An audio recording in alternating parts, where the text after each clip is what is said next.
Brazil qualified for the round of 16 2-1 against Japan, coming from behind. It was a really tough game, right? We had some losses during the match mainly, and they are a concern for the rest of the World Cup. Paquetá and Casemiro felt pain and had to leave during the game, right? Paquetá had muscle pain in his thigh and left at halftime. And Casemiro late in the game, right, Borges? He felt a little pain in his calf. He even gave some interviews at the end of the game talking about the injury, saying it was more of a cramp, which doesn't seem to be a concern. Anyway, he needs to get some tests done, and the same goes for Lucas Paquetá. Borges, how do you see the rest of the World Cup? It seems like Paquetá's case is a bit more serious, right? Yeah, Paquetá went back to the bench after being substituted wearing slippers, right? He wasn't even wearing his cleats. Man, I think naturally the players will undergo tests in the next few hours to check the extent of their injuries to see how both of them are doing. Casemiro reassured everyone after the match, said it was just more of a cramp situation, that kind of fatigue. He played 90 minutes. I think they're different situations. I think Paquetá, I imagine, okay? That Paquetá would have come off at halftime anyway, even if he hadn't been injured. He ended up getting injured, and that was just one more reason for Ancelotti to substitute him and slightly change the way Brazil played. Naturally, it worked. We've already talked a lot about this in our post-game, including the analysis as well. The post-game is available here on our YouTube. And we also talked a lot about this change Ancelotti made at halftime. I think that if Paquetá isn't able to continue in this World Cup, I think he'll change the formation. I don't think he'll stick with this 4-3. I think Paquetá's adjustment was really good in this final stretch of the cycle, but I think he might bring in another player for the starting lineup. It could be Martinelli, who came in and did well. It could also be maybe Hendrick, who's been getting more and more minutes in this World Cup. Anyway, I think these are different situations.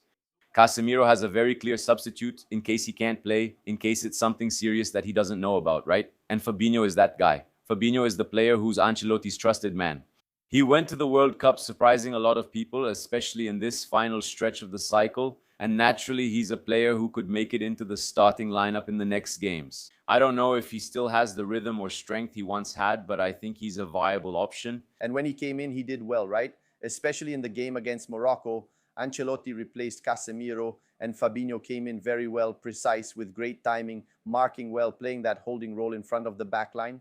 So I feel confident in case Casemiro can't play in the next game. I think that for the rest of the World Cup, if Brazil advances, I think he'll be available. Also, just to mention two things here. First, Paquetá felt something in the first minute of the game, right? He already felt it. He put his hand on his thigh. And that it could have gotten worse as the game went on because he finished with this injury right at the end at 48 minutes of the first half. Paquetá feels it and ends up being kind of carried off. The image shows that he can't really put his foot on the ground, right? He's supported by Vinicius Jr. and others who help carry him off. So it seems like a more serious injury. We're waiting for the test results, right? We'll keep you updated here about Paquetá's physical condition and whether he'll be able to stay in the World Cup. Certainly, he'll stay with the squad. He can't be cut anymore or anything like that. But we need to see if he'll be able to play or not. And we'll keep you updated on Ancelotti's tactics, how Ancelotti is going to set the team up. By the way, there's training tomorrow at 11 in the morning. Who should step in there because Paquetá certainly won't be able to train. Let's see how Ancelotti is going to prepare the team. By the way, stay tuned because we'll keep you updated. Yeah, about Neymar, right? Because Neymar didn't play in the game against Japan. There's a chance he might play in the next game. I think Ancelotti even waited, thinking about the possibility of extra time. Imagine Neymar entering with 15 minutes left in the second half. Could he manage 30 more minutes of extra time? Remember, it's not golden goal, so the full 30 minutes must be played. And to take the penalty, Neymar would certainly come in to take the shot. Do you think Neymar has any chance of becoming a starter with Paquetá leaving, or are they different positions?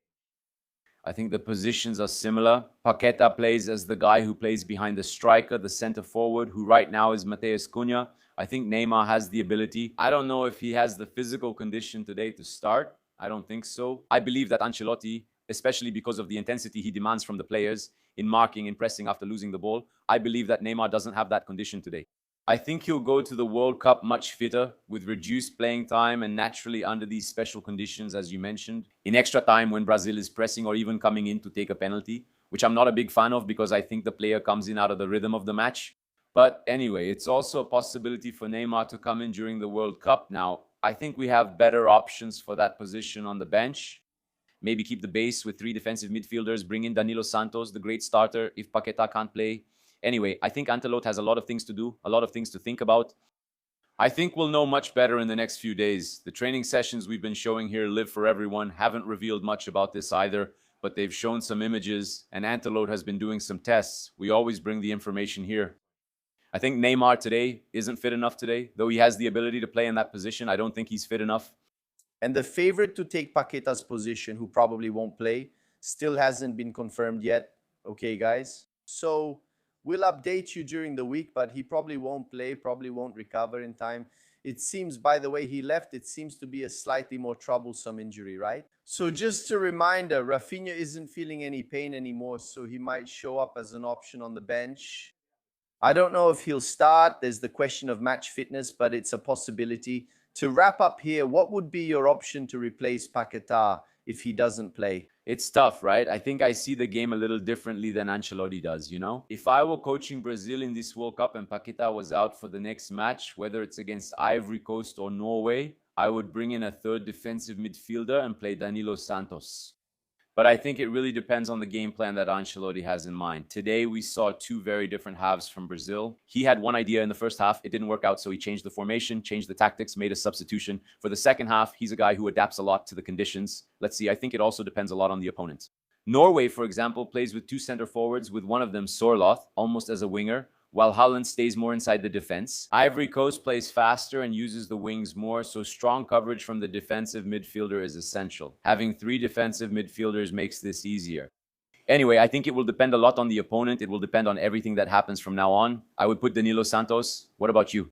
I think it's the best option, especially because you have Bruno Guimaraes playing really well. You could even push him a little further forward. I think he's doing well where he is, right? Maybe there's no need to change a position that's working, but if necessary, I think I would go with Danilo Santos too. Every time he played for the national team, he did really well. In fact, he was even an option to be a starter in this World Cup. And I believe that Ancelotti would be a bit more daring with Hendrick, right? If you put Hendrick in, you go back to that formation. You put Rayan on one wing, Vinicius on the other, and Hendrick and Matthias Cunha moving through the middle. Hendrick is an option, okay? Yeah, but I don't see Ancelotti putting Hendrick in. No, I think he's going to try to be a little more conservative, keeping the three midfielders. I choose Danilo Santos mainly since Paquetá brings unique qualities to the national team. He obviously has a good pass, but he's a bit more attack-minded. He's more of a traditional attacking midfielder. Number 10, he can drop back, he can push forward, but he has that ability. He has a slightly more attacking profile. Danilo is doing that very well at Botafogo and in the Brazilian national team, scoring goals. So I think Danilo can take that spot in the national team. Stay tuned here on Lance. Right? We'll keep you updated on the physical condition of Neymar, Casemiro, and the key updates with our correspondents reporting directly from the United States. That's it, my friends. There's training tomorrow morning at 10 a.m. Brasilia time, 11 a.m. local time. We'll bring you full coverage of the Brazilian national team over the next few days up to Sunday, when we'll be live here following and cheering with you, whether it's against Costa Rica or Neymar. That's it, folks. We'll be here, so don't forget to subscribe, like, and share with friends. Likes help YouTube recommend our videos. Let's support Brazil in their quest for the 6th title. Thanks.